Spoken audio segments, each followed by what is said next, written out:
This Master Sportsman's video guide is funded in part by DuPont, manufacturers of Strin and Prime Fishing Line, and by Redman Chewing Tobacco.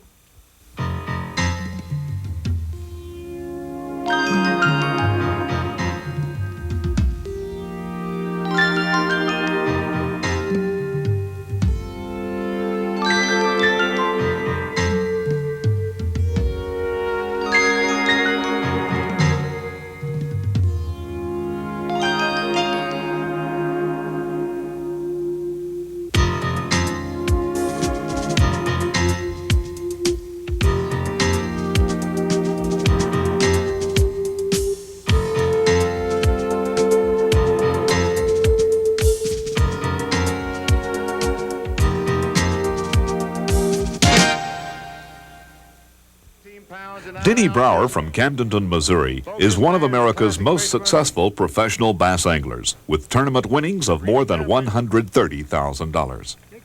225 days a year, Denny is on the water pursuing the wily largemouth bass.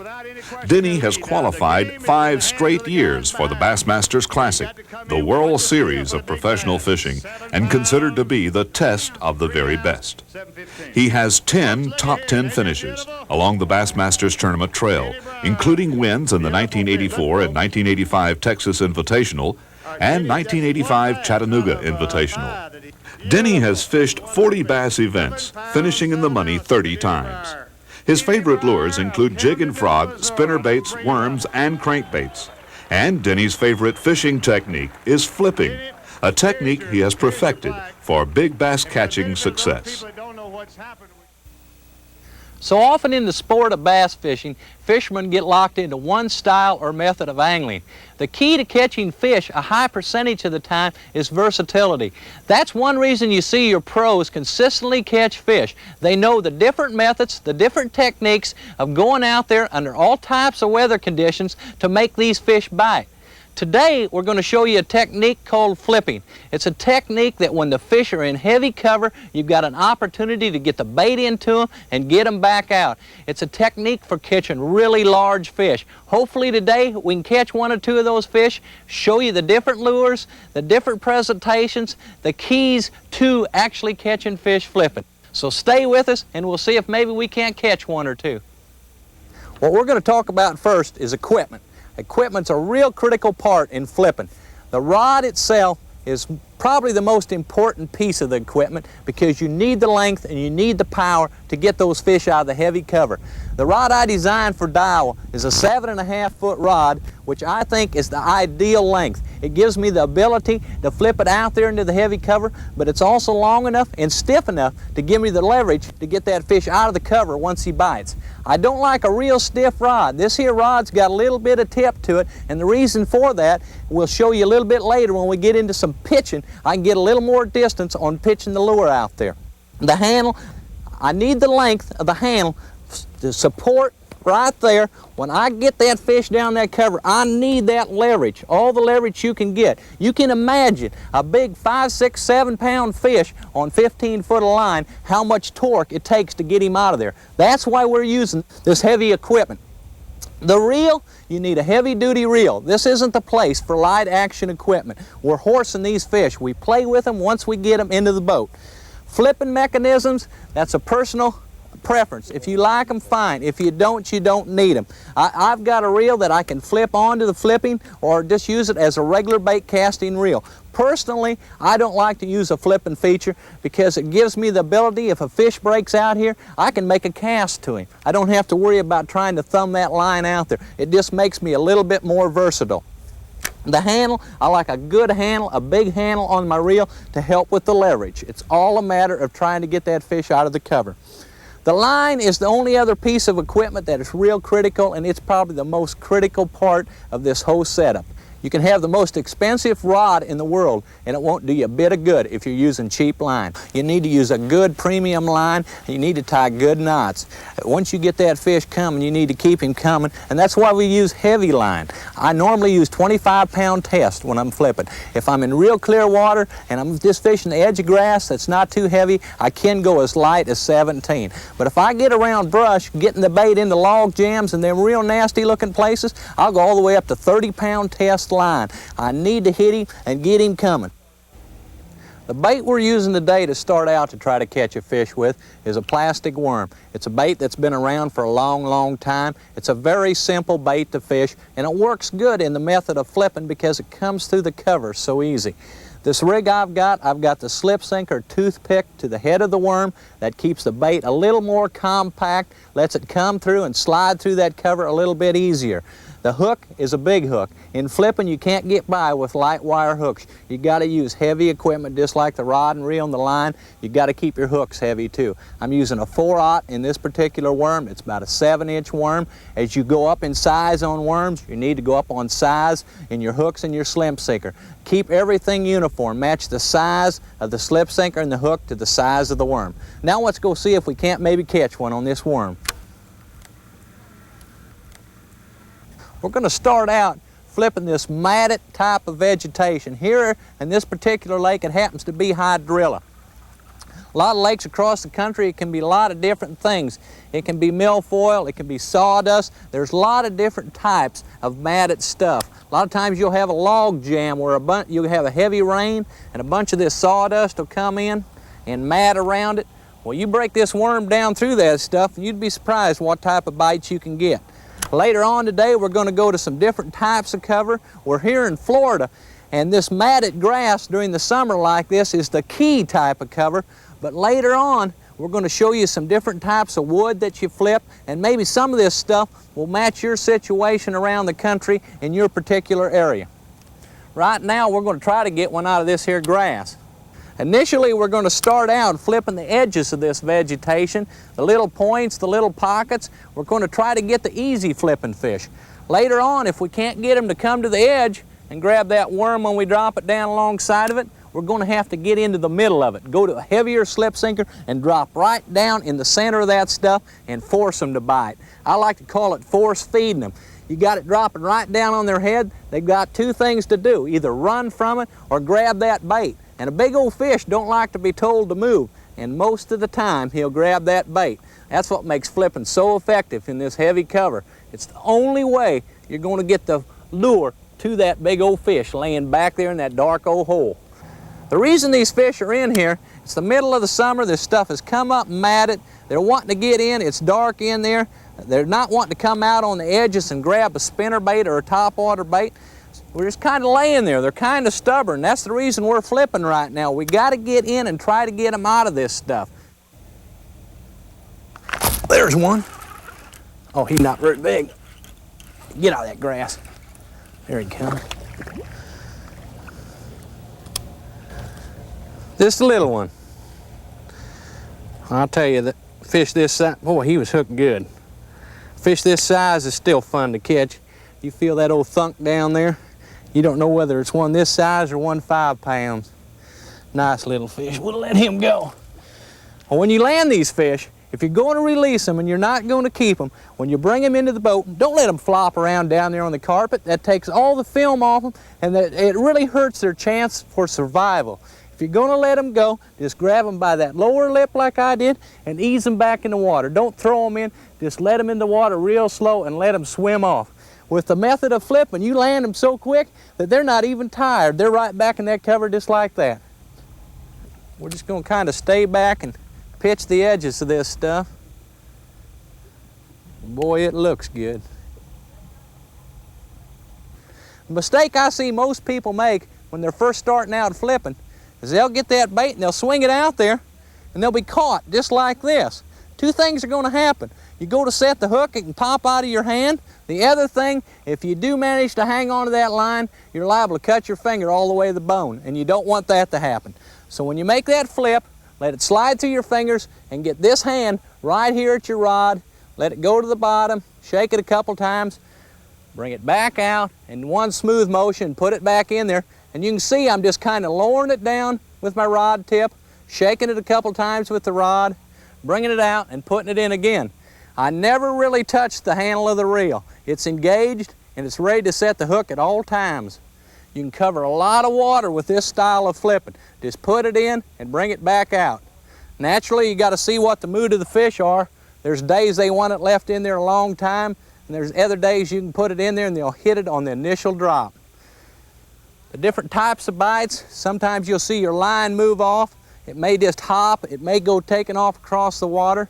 I like to use fluorescent line just because of that. I can see it a little bit easier, and you have to be able to watch that line. There's other times where I'm always watching my locator. I know exactly how deep the water is I'm flipping to, and if I'm flipping into 5 foot of water next to those weeds and it only settles 2 foot, I'm going to jerk, because more than likely a big old bass has just grabbed it and he's sitting there with it, not moving or anything. And a lot of your flipping bites almost feel like you got a little leaf or a piece of moss or something on there that's not really a real hard thump. So you got to really pay attention and be alert. I think that's the key to catching a lot of fish flipping, is really paying attention and concentrating. I've been flipping the edges, the little points, the little pockets along the edges of this here grass, and fishing's been pretty slow. I feel that the majority of the better fish have moved in underneath these mats. What I'm going to do now is show you a technique for getting this worm down through that heavy matted cover. And what I've done is I've got out a 1 ounce slip sinker, which is a real big slip sinker. Normally you want a real soft presentation. You want that bait just to ease into the water real quiet so you don't scare those fish. But with this method, it don't make any difference. The whole key is getting it through that cover and down to where those fish are hiding. And what I do is just thread my 25-pound test through that. Then I take a regular wooden toothpick and I insert it in there real tight and just break it off. It keeps that slip sinker from sliding up and down the line. In other words, it's going to keep it tight up against my hook and worm to where I know where the bait's at.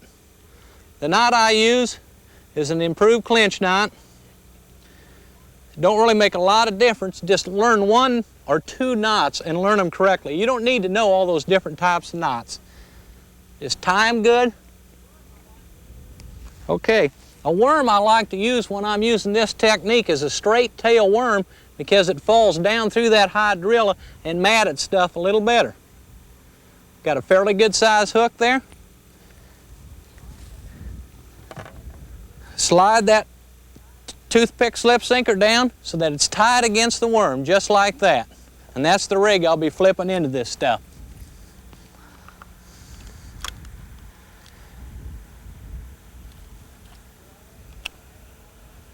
Once in a while you just got to shake it on top a little bit and it'll fall and drop all the way down through.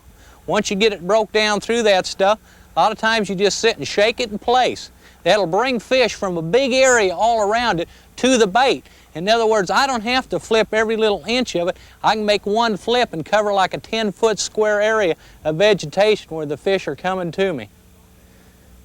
Work it up a lot of times right underneath the surface. They'll suspend underneath this vegetation, matted stuff, and if you let it go to the bottom, they won't follow it down there. But if you find the zone where they're at, and a lot of times that's right underneath the surface, and shake it right there, you'll get a lot more hits. That's just trial and error. You've got to try to figure that out day to day. At times, that stuff gets so thick, you've got to actually pitch it straight up in the air 15 or 20 feet in order to just kind of drive it down through that stuff. It can be real tough to penetrate at times.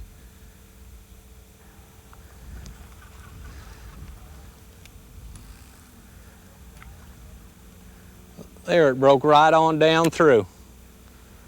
Be a good place right there. You always want to be especially ready when that bait's dropping. That's when the majority of your hits are going to occur, as the bait is actually falling towards the bottom. There's one. Oh man, he's got me down that stuff. Come on there. See how he's wadded up there? Oh, come on, fish. It'll just break loose if you keep the steady pressure. Now to try to get the boat to him. Oh, you can see how you can lose a big fish in this stuff, but that's the only possible chance you've got of getting them out of there. Oh man, I'm glad I've got that heavy line. Come on, there he comes. Man, oh man, oh man. Oh, look at how he was piled up in that stuff. And that's only like a 4 or 5 pound fish, and I had that much trouble getting him out of that matted stuff. You can imagine what an 8 or 9 pounder will do to you in that. But it's the only way. You've got to get that bait into where they're at to even have a chance of landing him. That's a nice fat fish. Maybe he'll be 8 or 9 pounds when we catch him again.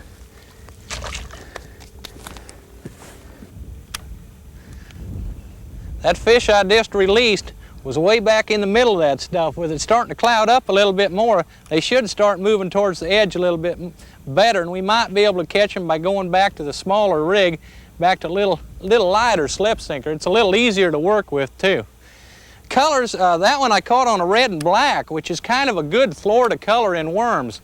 A lot of times in this real heavy stuff, color isn't that important. At other times, it's critical. Early in the year, I like to stick to, just kind of a plain worm, a black, purple.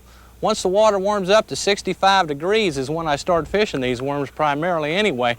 But during the summertime, all these fancy colors you keep seeing, these metal flakes, that's when I like to use them because the bass are starting to feed a little bit more on the shad. They're more flash orientated. They're wanting something that really gives off some flash, and these metal flake colors do that. They duplicate that a little better than just a straight color worm.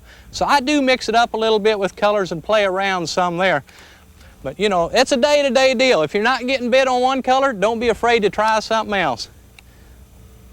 There's one. There. Come on, fish. Boy, he left it. He ran. Come on. There you go. That's a pretty little 3 pound fish.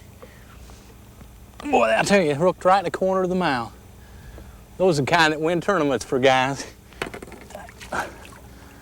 Now this could get fun. I think we found us a little school of them. Just on kind of this little grass point is what they're relating to. That point right over there might be a place where we can duplicate it too. A lot of times if you can get something started and figure out, like I said earlier, exactly what they're using along here, you can find several places and just go from place to place, fishing those exact spots, and you can skip everything in between. Makes it real easy. So far today, we've been fishing primarily mats. The vegetation that's just completely covering the top of the surface, we've been fishing the edges of it, we've been breaking down through it. Now we've moved over to a line of bulrushes. This is shoreline cover. We're going to try to show you the boat control flipping on how you go down the shoreline, fish these little bitty points and pockets in it. But the key again is getting the right distance of line out. Just whatever you're comfortable with. The taller you are, the further you can flip. A short little guy can't flip near as long as a taller person. So whatever's comfortable, just swing it out there, let it slide through your hands. Try to get the bait to drop straight down next to the cover you're flipping. You also want to always try to maintain quietness. The trolling motor cannot be splashing, making a lot of noise. You're working these fish close. You're not that far away from them. Keep that prop from being burred up. Don't let that bracket get loose. If that black bracket just slaps when you hit the trolling motor, you'll see bait fish skittering across the top of the water. You are scaring those fish. If you see these bulrushes shake in front of you, you know you're being too noisy. So you need to approach these fish quiet. The clearer the water, the further away from them you have to stay. At that point, you may have to go into pitching, which we'll do a little bit later. But right now, this is what I call boat control flipping. I'm maintaining this certain distance and just going along, flipping into the little dark spots. Wherever you've got a shadow or a shaded area, that's where the bigger fish will probably be hiding. You can see I can cover a lot of water. I'm wanting that bait to hit the water real quiet. The quieter the entry, the better. Just ease it in there, kind of lean into it and let it fall straight down next to that cover and be watching that line where it goes into the water. That's critical. That's going to help you determine if you got your strike. You never have to move that reel handle. Just pull it back and let it slide into the next little spot. You can see how much cover that you can fish in a short amount of time. And the whole time that that bait's in the water, it's apt to get a bite. There's never a dead spot. But boat control flipping is the way you should start out learning to flip. It's the easiest method. Later on, the pitching part of it will get real simple for you. You know the different distances from your cover that you can handle. Another thing you want to keep in mind is I always try to work the boat into the wind. That way if I do get a bite, I fight the fish out, it's blowing the boat back away from the fish, not into them where I'm going to spook the rest of them. I've got more control over my boat and I can control the speed that I'm moving down the bank. Whereas if I'm working with the wind, it may be blowing me down that bank too fast and I won't be able to work thorough enough. I also keep the sun in mind. I don't want to be casting a shadow on the spot I'm going to flip. That's just another way of spooking fish. So I want to have the shade, be fishing the shady spots before I get to it. I never really ever want the sun at my back. I want to be fishing into that sun. It's real critical in helping you catch them larger fish. There's one. There's a little, that's a pretty good fish.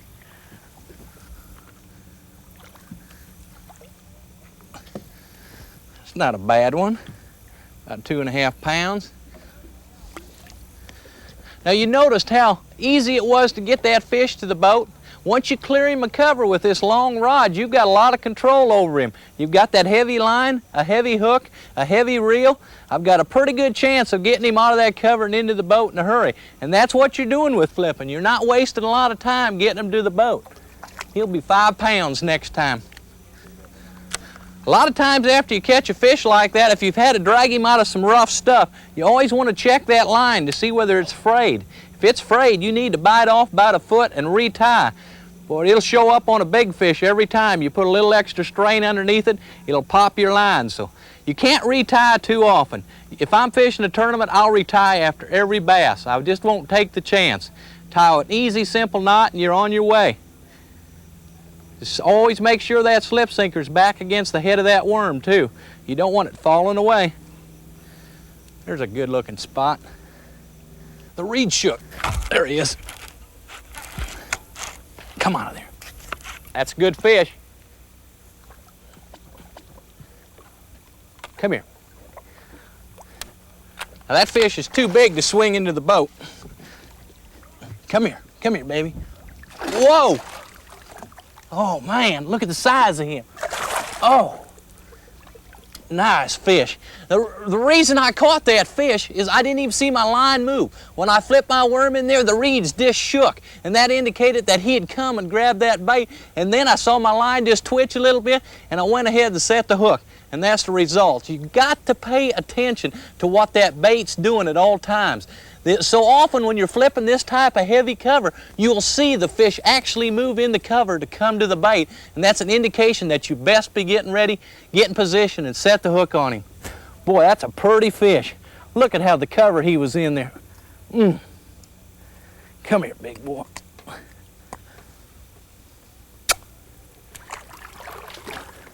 Don't you hate to see those thrown back? But that's how we end up getting those great big fish, the 7 and 8 pounders. If we want to keep catching them, we need to throw those 5s and 6s back.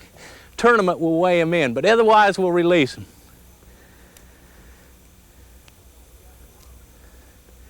Boy, he got my worm. I'm going to rig another worm here, and I want to show you exactly what I do when I rig these worms. You can see how my slip sinker slid up the line with that big fish.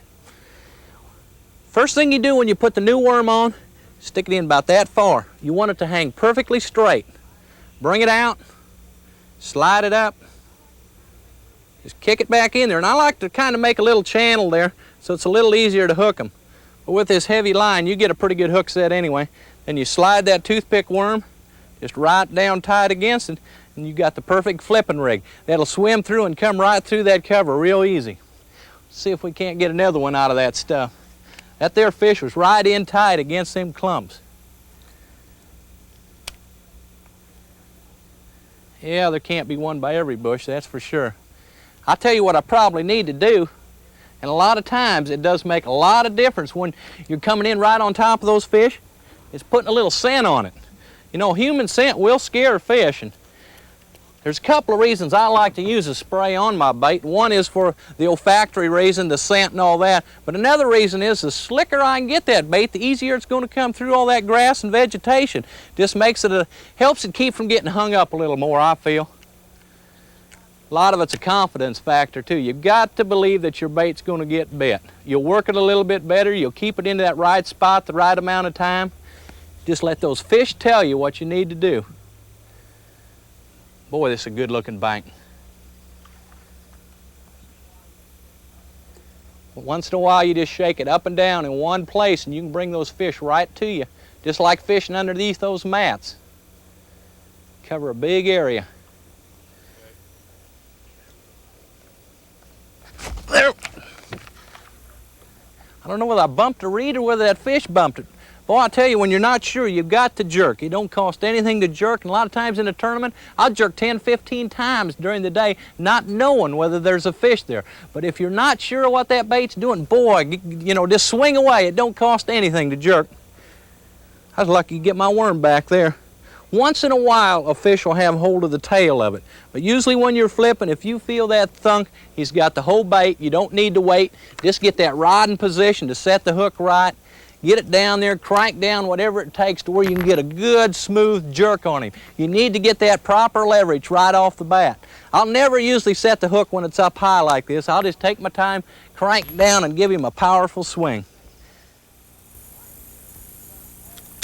Right here, we've got a break in the cover. We've been coming down this here bulrush line, and all of a sudden we've got a tree that's bent over into the water. That's kind of a break in the cover. It can be a lay-down tree coming off a bank. It can be anything different. When you get to what I call a key spot like this, you want to work it real thorough. You almost want to break it down. Try to work every inch of it. These are the places I'm talking about where I make multiple flips. I'll put it in the lead edge of the cover first and try to catch the fish closest to me. That way, if there's more than one fish in there, I've got an opportunity of catching him without spooking the rest. I'll just kind of work around the edges of it, work those little dark spots. Just kind of shake it up and down. Try to get that fish to come to me. If I can do that, my odds of landing him are a lot better. If that's not successful, I'll work further and further back into the cover until I've covered every inch of it. And when I get right in the middle of it, I'll leave that bait there a while. And if I get it up against a branch, I'll sit there and just kind of tick it back and forth. Let that slip sinker or jig, whatever I'm using, just bang against that branch. A lot of times that'll also help agitate a fish into biting that bait. There's one. Boy, he's hung up in there. Come on there, fish. A lot of times you get them hung up like that, you got to go to them. Either that or let them free themselves. Boy, he's down in that stuff.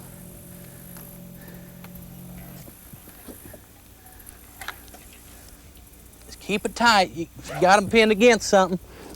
Boy, I hope there's not a snake in here. There he is. Man, you talk about get into the heavy stuff now. That fish was in there. I had my drag set tight, and once I got him up in there, I could hold him. Well, my hook's still caught in there. Okay, right here we've got several different situations. We've got little points, we got the pockets. Here I'm flipping a heavy point. I'm keeping my distance. I'm just using my regular boat control type of flipping, hitting the little key spots in here. But something you want to keep in mind in order to catch more fish when you're flipping, like I said earlier about the clear water, you start spooking them, you see the reed shake or something, we've got another little cast called pitching that we'll use. We'll just kind of make an underhand lob, gives us a little more distance, lets us flip in clearer water, helps keep us from spooking fish, and gives us the versatility to cover more water in a hurry. I don't have to go over there to fish it. I can continue to go right on down this here line without worrying about that. I can just stay back away from it and make myself a couple of nice easy pitches. You're still keeping it low to the water where it's going to drop into the water real soft and not make a lot of noise. And that's the key, is keeping it low to the water when you make these pitches. Grab it with your hand to help control the bait. Just swing it forward and let the line come off the reel real smooth. It's not hard. It looks hard, but after a little bit of practice, you can get real good at it, and you still maintain the accuracy that you have with your regular hand-in line pitching. Plus, it enhances that distance I was talking about. Now, I couldn't reach that little pocket on that point there with my regular type of flipping, but if I give it one of these little pitches, I can get way over and get back in there, shoot it into those little hidden places. Boy, that'd be a good place for one to be laying. They like these ambush points. Whether you're in Florida Whether you're in the Midwest, out in California, the key places you learn to read that cover, you can almost tell where those fish are going to be. It'll vary from day to day, but like today, that wind's curling around that corner right there. It'd be an ideal place for one to be sitting. Get off of there, worm. Get in the water and get bit.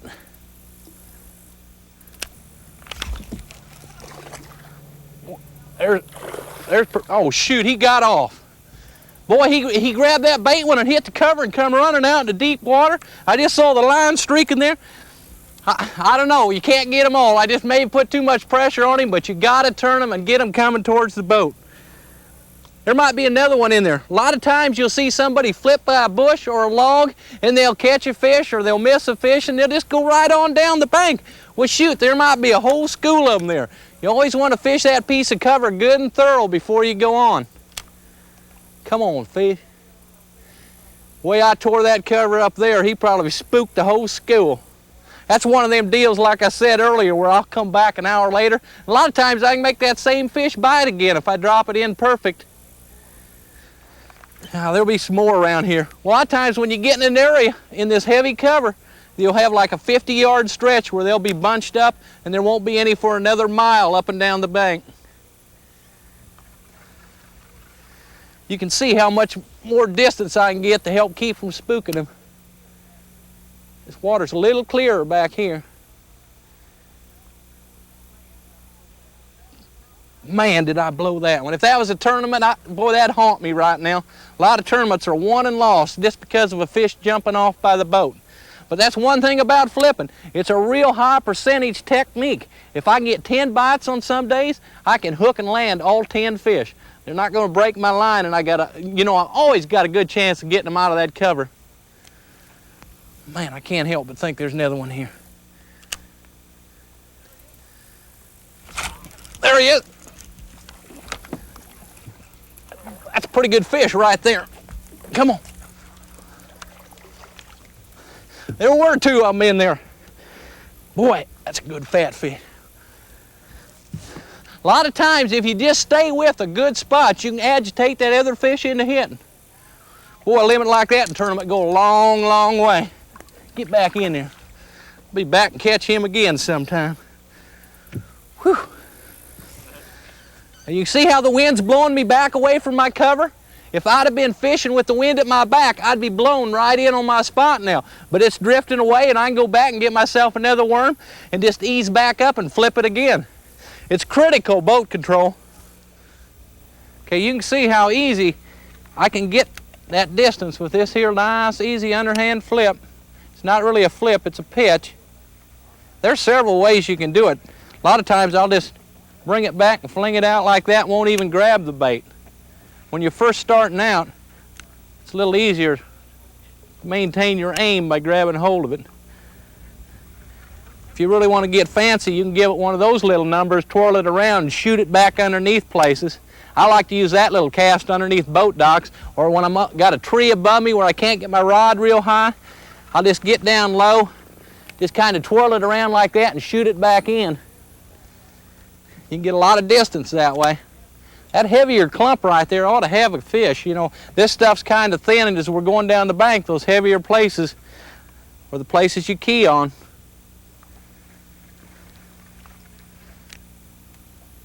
Get back in there. Ready for them reeds to shake again. Come through there. A lot of times that worm gets hung up, you can just kind of pop that line a little bit and it'll fall free. Well, I can hear them back in there. A bunch of old sows. There he is. Come on there. Nice and easy. Come here, fish. Atta boy. Boy, he was right in the middle of that heavy stuff. Settle down. Well, watch them hooks. Get him by that lower lip. Come on. Whew. I don't know what you're doing, but I'm sure having fun. Get that worm hanging straight again. Slide that toothpick sinker down there, and let's go get another one.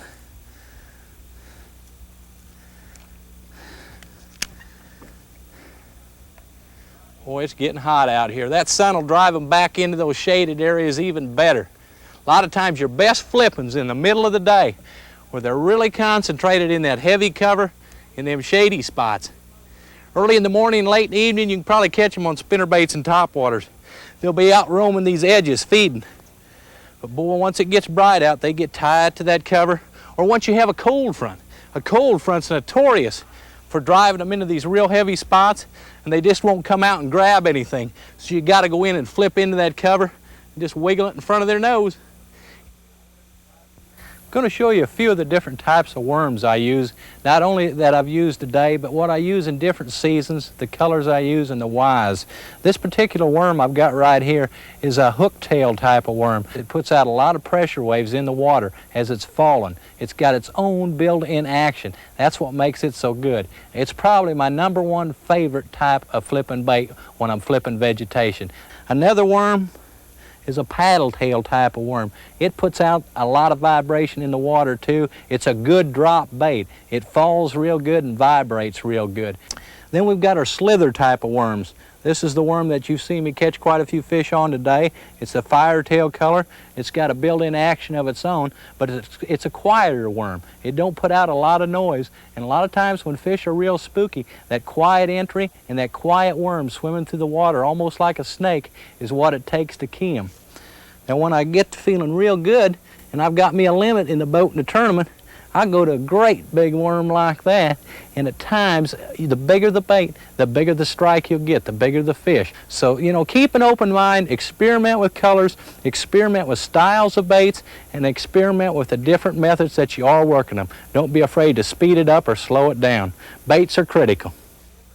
Okay, here we're pulling into a different type of piece of cover. We've got a little bitty pocket and it's got some brush in it. So I'm switching to a jig. I put a worm on behind it. We're in the middle of the summer here. They like this combination a little bit better than if I was just flipping a straight jig. Early in the year when the water's cold, then I'd go the jig and frog combination. But here you can see we've got the stick-ups, we've got a few laydowns. We're just going to go from piece of cover to piece of cover, and hopefully we can get a few out of the shade and dark places in that cover with the jig. We're going to try to show you how to set the hook, how to work it around the cover. I'm going to stay back off of some of these and try to pitch a little further to them. But I always try to pitch past some of them and work it up to the backside and just trying to crawl it over them. Others I'll pitch right to the point where I think the fish is at so that it's dropping right down on his head. I'll just kind of work each piece of cover a little bit different. Just dissect that cover. You don't want to get in too big a hurry with that jig. You just want to work it around through that stuff. Give that fish time to get at it. Remember, the softer the entry, the better. You can read your wood almost like you can the vegetation. When we was going down these different banks with the bulrushes, you could tell the heavy cover and the breaks there. You can do the same thing with this timber. You're right there is where one ought to be. Right in that Y. Wherever you have two pieces of wood coming together, it gives them an extra place to crawl in underneath. You get to one of these real good little spots like this, don't be afraid to make several casts to the same place to try to get him mad.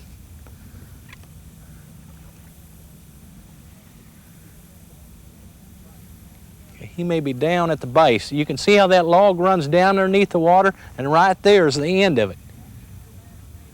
You have to use your imagination a little bit on some of these, how they run, and you use the jig to feel with underneath the water. There he is. Come out of there. There's a good fish. He was right at the base of that, right where he was supposed to. Settle down, right where he was supposed to be. You can see where he is hooked right there in the top lip. Another thing, with that jig, you want to always use jigs when you're flipping that got a real big hook like that. You got a lot better chance of catching them in the upper lip. Nice fish. Boy, he tore my worm up behind that jig.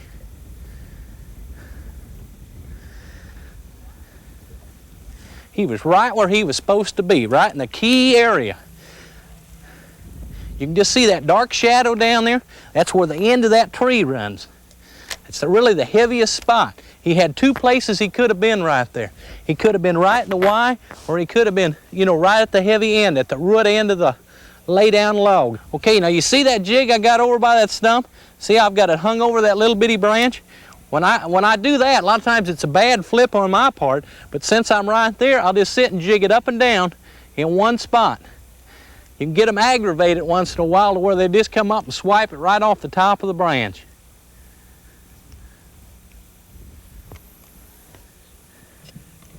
Okay, let's catch one right off of this here tree. It's a big fish spot right there. That jig, a lot of times when they hit it, it's a real sharp thunk. You almost can feel it better than you can with a worm. A worm, a lot of times they just swim off. That jig, they pop it real hard. There. Boy, he just shot right. Whoa, easy, fella. He hit it right on the way down. He wasn't very deep at all. Just a little fish. Come on, fish, bite that jig.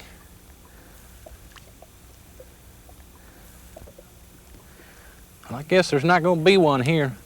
I've made about 15 flips into those weeds next to that stump, and I haven't been able to get a bite. That piece of cover there, you know if he wasn't here, he's got to be there. That's just too good a looking piece of structure. You can tell, like in that grass, that jig just don't come through there near as good as what that worm will. But you get around this wood, I prefer a jig actually over a worm when I'm working hardwood type of situation. Right there is where he ought to be. There he is. Come aboard, baby. Good fish. He thumped it hard, just took off for deep water. It's a pretty fish. Might be another one on it.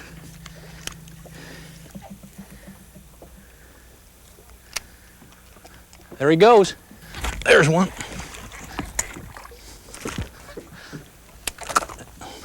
Bunched up around that. It's the biggest piece of cover right here. That's probably why. Now we're having fun. Lost my worm. All I'm doing is taking a regular old worm, just kind of pinching off about an inch of it. Just using it for a trailer behind this jig. As you can see, as good as they're hitting it, they're just grabbing it and running. It probably wouldn't make any difference what I had on for a trailer today, but at certain times of the year, that trailer right there behind that jig is real important. The difference between pork and plastic can make a lot of difference on the number of strikes you get. Well, we got another laying down log. Let's go try it and work on up the bank. There's some willows hanging over in the water. There's a lot of different things on this particular lake that we can show you.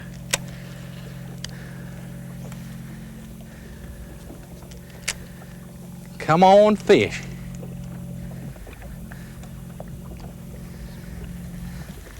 That log right there might be a little too shallow. Difference in depth in some of this stuff really makes a difference.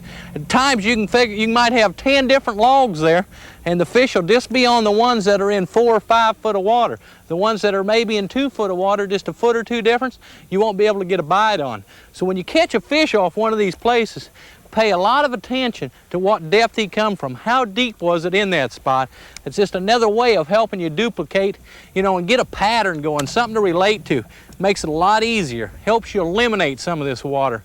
You can imagine a lake like Toledo Bend or Sam Rayburn where there's just tons and tons of this wood and stumps. You can't fish it all in a day's time, so you gotta have to try to narrow it down somehow. A lot of times those fish will tell you in a hurry on how to narrow it down. You just catch a couple of them, pay attention to all the details you can, whether he's on the windy side of the stump, the shady side.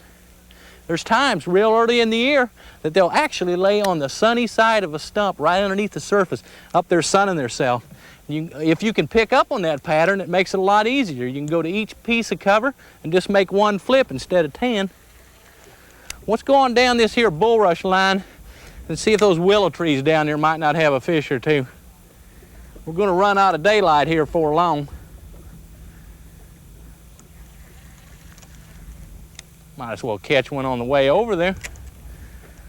That little point right there looks like an ideal spot to me.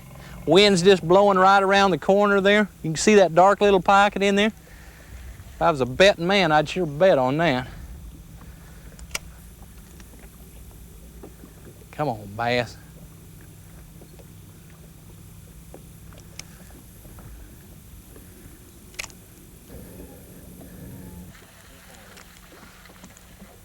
Little stump right there off that grassy point's an ideal place too. Kind of got a combination of cover there. Actually, you got three different things. You've got the bulrushes back there. You've got some matted hydrilla right in front of them. You've got a stump right on the point. Now the stump's probably the key spot right now. It's got a little shade to it. Get one right in there close, maybe make him mad. There he is. Come on. Good fish. Come up. It's a good fish. All right. Boy, he was tight to that. Come on, come on. There we go. Whoa. I tell you, that's what it's all about right there. Easy fish. You talk about lively. That's a good one there. Go right back into that stump. Whew, we're having fun now.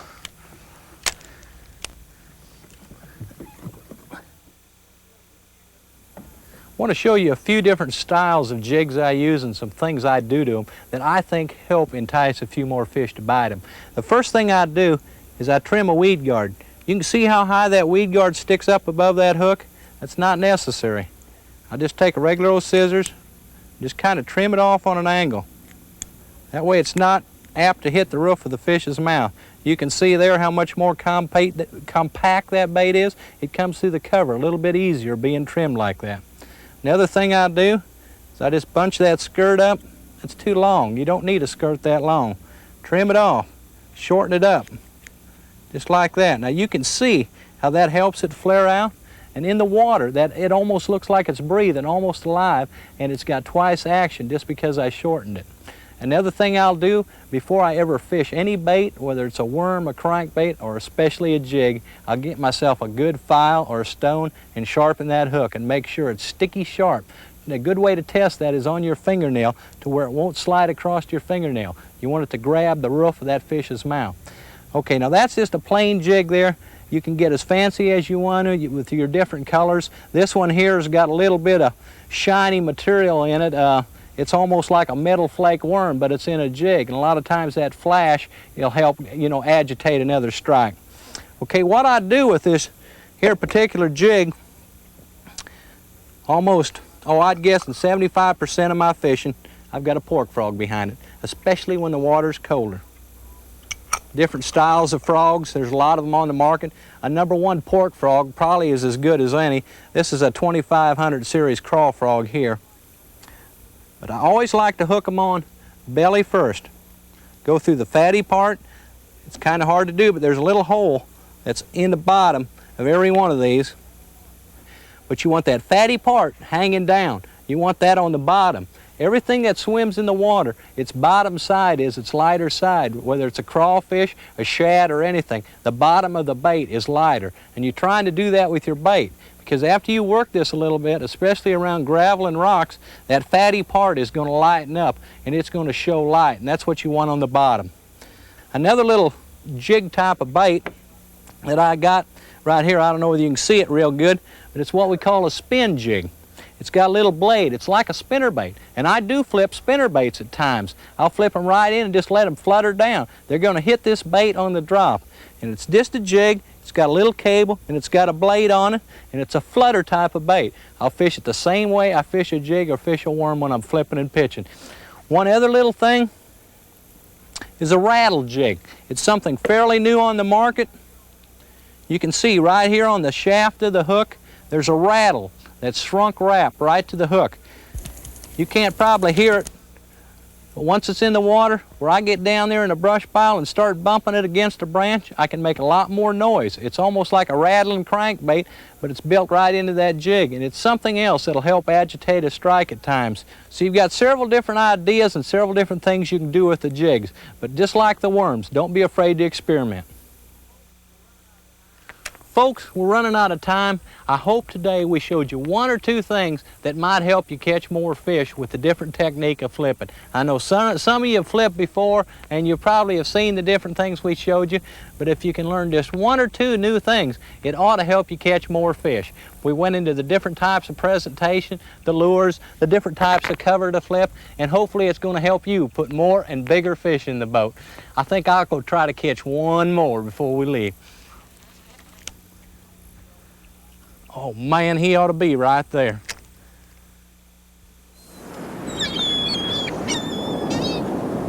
When the fishing gets rugged, you'd better have the right line that holds up. Strand from DuPont. It's made for the most grueling fishing conditions anywhere. Strand from DuPont. With strength that will survive all the nicks, scrapes, and shocks any fish can throw at you. Strand from DuPont. Your choice of lines with strength you can count on. Strand from DuPont.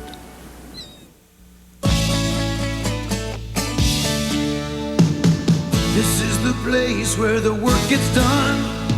Work that's the measure of a man. This is the home of America's best. This is the home of America's best. This is Red Man Land. Red Man Land. Red Man Land. Warning, this product may cause gum disease and tooth loss.